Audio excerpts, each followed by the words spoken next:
Hello everybody, and a very warm welcome back to the Rethinking Cyber podcast with me, your host, Rebecca McLaughlin-Easton.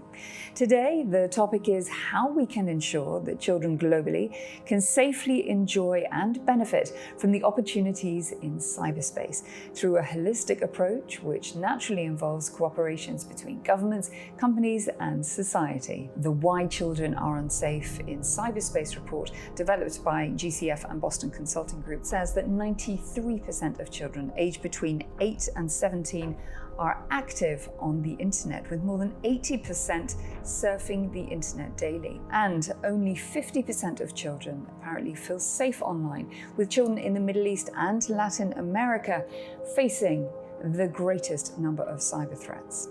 To help us get a better understanding of the challenges today and the solutions for tomorrow is Iain Drennan, who has been the Executive Director of the WeProtect Global Alliance since its launch as an independent international institution back in April 2020.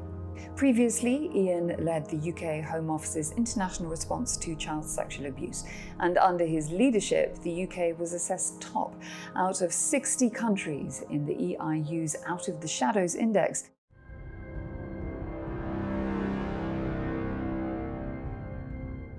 Iain, it's great to have you here. Thank you so much for joining me from London today. Hello, and thank you. It's lovely to be here. Iain, let's start our conversation with an overview of the situation. And for those who might be unfamiliar with your organisation, WeProtect Global Alliance consists of 100 governments, 62 countries, 83 civil society organisations and 9 global ones. Your entity, in essence, generates political commitment and practical approaches to make cyberspace safe and positive for children. Let's take up the story from there, because the creation of the internet, Iain, was not done with child safety in mind. So what are your organization's missions and overarching goals? Exactly. So we're the largest international network focused on ending child sexual abuse and exploitation online.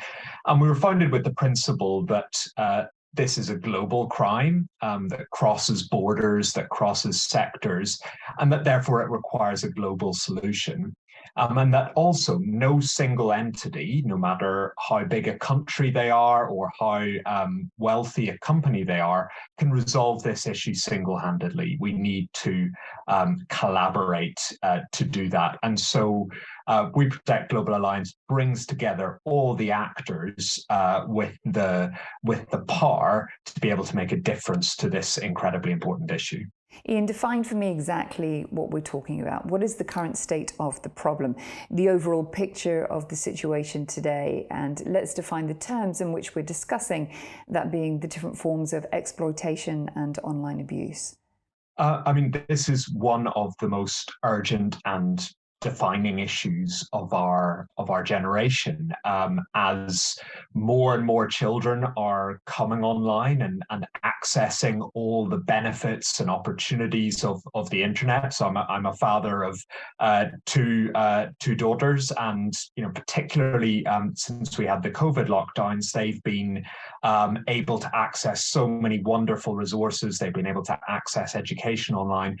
But with that, there are some risks, and one of those risks is child sexual abuse online. So that could be photographs, images, or video of children that's circulated online. We've also got online grooming, whereby offenders are reaching out to children to try and persuade them to engage in inappropriate conduct. You've got live streaming of abuse, which is happening in real time, where you can have offenders in different countries almost commissioning different forms of abuse for as little as $15 or $20. And then a very, very complex policy issue of so-called self-generated sexual material, where that may be shared between young people, and then it can escape into the wider internet and cause a lot of shame and trauma and damage for young people.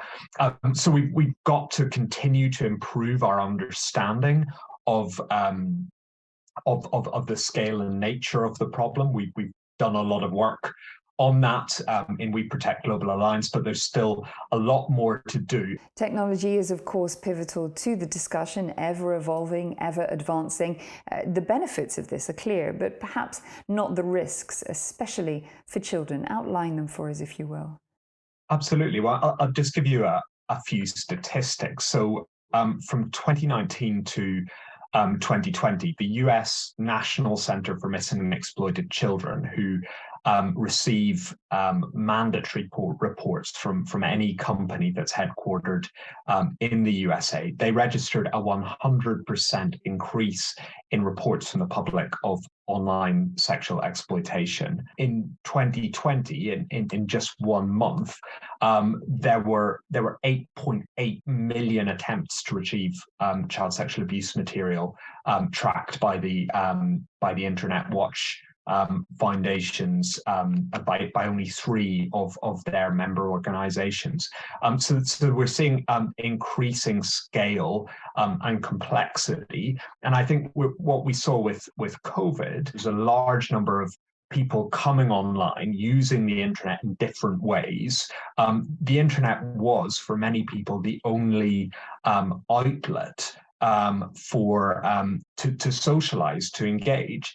And so offenders were able to take advantage of that. And it's going to be years probably before the full scale of pandemic-related abuse is revealed. So I guess the question is, where do we go from here? How can we collectively turn the tide on child exploitation and abuse online? What we surely need is a coordinated global response, but how is that done in practice?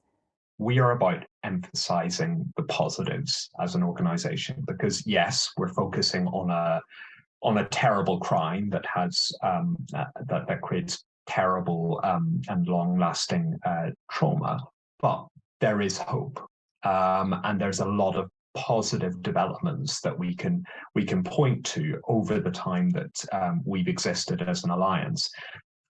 I think the first one is that this as an issue, the very fact that I'm doing this podcast, 10 years ago, this issue was not on the agenda of the global community to anything like the same extent. So it's now being discussed by ministers, it's now being discussed in corporate boardrooms, and it's now a major focus for civil society and international organizations like the UN. That is now feeding into concrete action. So we're seeing not only voluntary action from companies, but we're also seeing legislation and regulation from governments. You've got the UK's online safety bill. We've just seen legislation on online protection introduced in Singapore. In the European Union, they're introducing a child's sexual abuse bill. Australia have already introduced an online safety act. And then finally, technological advances. So we've seen a huge growth, even over the past 5 years, of online safety companies. So those companies who are going out producing innovative solutions that are enabling children to access the internet in a much safer way. So we've got everything from age recognition software to deterrence mechanisms that are built into sites, to hash matching solutions. So that's a way of identifying known material, scanning and taking that down with the aid of scanning software. So there's lots and lots of tools that are out there. We know enough about the response. We've got a response framework that you can find on our website, weprotect.org, that sets out the different capabilities that are required. Speaking of your framework called the Model National Response, how are countries using it? And what about the governments? Because we know that they have, of course, stepped up their efforts, but gaps still inevitably remain. How do we close them? And what legislation is really long overdue now? We are already seeing governments taking the Model National Response and using it as a framework to develop their own strategies and responses. It's a framework for countries, regional bodies, companies even to take and adapt to their own circumstances, bringing it together from the expertise around the alliance, and then it's for individual members to adapt it to their own needs. We recently did a review, which we launched at the summit, about exactly how governments are using the Model National Response. So that's called Framing the Future, and looked at 42 different countries. And we did that in partnership with UNICEF. And that really brought out the different ways that countries are bringing the different capabilities of the response to life. I think in terms of legislation, we are very keen that there be a set of standards for how companies should respond, because at the moment, where everything is voluntary, there is a risk that if one company takes greater action and looks and finds more material on their site, they actually get more negative scrutiny than a company that just turns a blind eye and looks the other way. And that's not fair, and that's not delivering an effective response. So I think to have that level playing field, I think, is really important. That's not to say that there's no place for voluntary action. Iain, let me pick up on your latest global summit. What were the key takeaways, and what outcomes or conversations that you had there surprised or encouraged you the most? And I think there was a huge appetite for collaboration and engagement right across all the different constituencies that are represented in our alliance. So we were absolutely blown away by the levels of participation. So we had people participating in person in Brussels, but we also had a virtual connection as well. And I think trying to draw in all of that knowledge, experience, good practice that was being shared was incredible. I think the other thing that was a really powerful moment for me was we had a large number of government ministers attending and joining us right across the world, both virtually and in person. So representation from Asia, from Africa, from the European Union, from UK, from all around the world, and speaking with one voice that this is an issue that matters. This is an issue that we need to invest and take action on, and showing their commitment. One particular example that I want to pull out. We have Ukraine is a member of the WeProtect Global Alliance, and we've been working with them for a very long time. They're doing some really exciting and innovative work in this space, and of course we extended them an invitation to the summit, and we were after the events in Ukraine, we were worried if they would be able to come, because they've got so much else happening, and they told us this is a priority for us. We want to come because we want to show that even in a time of conflict, even under the most trying circumstances possible, this is an incredibly important issue for us. That was an incredibly powerful moment, and one I will always remember. Iain, let's end this conversation on a hopeful and a positive note, because there is hope and positivity out there. My question to you is, what would you point to as key achievements of recent years, and what do you envisage will be major milestones of the coming 12 to 24 months, let's say? So I'd like to highlight the role of survivors of abuse, because that is a voice that has become louder and louder over the past couple of years, and particularly over the past year with the launch of the Brave movement, which is a group of survivors coming together to engage actively in advocacy. It's been a bit of a milestone year in terms of that powerful survivor voice, which is sharing their story, but also talking about, based on that lived experience, there's no one better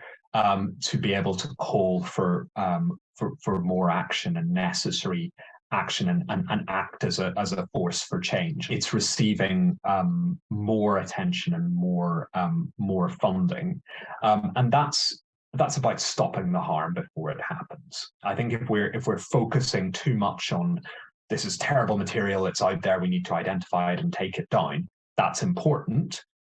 But those are images that are already out there on the internet. What we want to stop is that happening in the first place. And then finally, I think we just know a lot more about the problem than we did before. So research has been stepped up. There's a lot more data coming through, and we have high hopes that there'll be more to come. And then I think in terms of future developments, just to wrap up, I think we are really excited by the prospects of horizon scanning and looking at what are those emerging threats, particularly in the extended reality, virtual reality space, which is even now starting, even in its early stages, starting to be a target for offenders. We need to get ahead of that problem. We need to be talking about that emerging threat now. We need to be providing support to governments in the global south who are understandably prioritizing getting people online, and we have no issue at all with that. That's an incredibly high priority. But as they do that, providing them with the resources and the support to ensure that children are able to do that safely. Lastly, Iain, before we let you go, if you were able to speak directly to governments, the private sector, civil society, and wider communities of actors really looking to tackle child exploitation and abuse online, what would you say to them? I would say the tide is turning. And that's thanks to all of the people who are part of the Alliance. I think if you're not part of WeProtect Global Alliance, we would invite you to join. Come, we need, we're a broad tent. We want as many people involved as possible. Everyone has a role to play. And I think it's for every one of our members and anyone listening is thinking, what can I do? Within the space that I have, within the role that I've got, what can I do? If you're a parent, you can do something. If you're a child listening to this, you can do something. If you're a government, you can do something. Everyone can contribute to ending this issue and allowing children to have fun and explore and learn on the internet. Iain, sadly, we need to leave our conversation there, but thank you very much for your time. It's been fascinating to talk to you. For those watching and listening around the world who would like to find out more about your organisation and your research, tell them where they can find out. So there's lots of resources on our website, WeProtect.org, and that also signposts to lots of fantastic resources from our members, and we can point you in the right direction.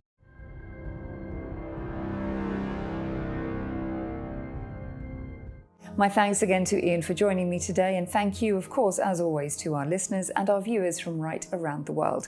To find more episodes and interviews of this kind, just head to Apple, Spotify or YouTube or wherever you get your podcasts from. Thank you for watching, and join us again next time for another fascinating, in-depth conversation with another thought leader. Until then, take care and goodbye.